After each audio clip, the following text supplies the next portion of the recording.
বন মোরগ এটা আসলে খাবার জন্য না, এটা দেখার জন্য ভালো লাগে। এটা খাবার জিনিস কিন্তু মনে হয় না। অনেক সুন্দর, দেখেন, দেখতে অনেক ভালো লাগতেছে। তো দেখেন, আপনারাও দেখেন যে অথবা এতগুলো দেখাইছি, দেখার মধ্যে এটার মধ্যে কিন্তু এটা ভালো লাগতেছে। আজকের ফসলটা অনেক ভালো হয়েছে। তোমার গোয়ালা হাত মিলি ধরো, কে ধরি কি ধরে হাত মিলি ধরো, হারা দেখি আর কি মেলো ধরো ধরবি। বন মোরকের দেখা পাওয়া বিরল। এই বন মোরকের জন্য অনেক ছোটকালে আমরা অনেক দৌড়াদৌড়ি করেছি বন মোরকের পিছনে, কিন্তু বন মোরক ধরা এত সহজ না।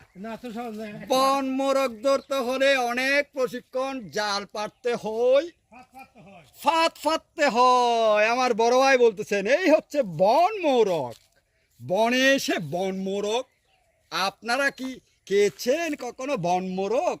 হ্যাঁ, পাহাড়ি এলাকায় অবশ্যই পাওয়া যায় এই বন মোরগ, কিন্তু পাওয়া এত দুর্লভ।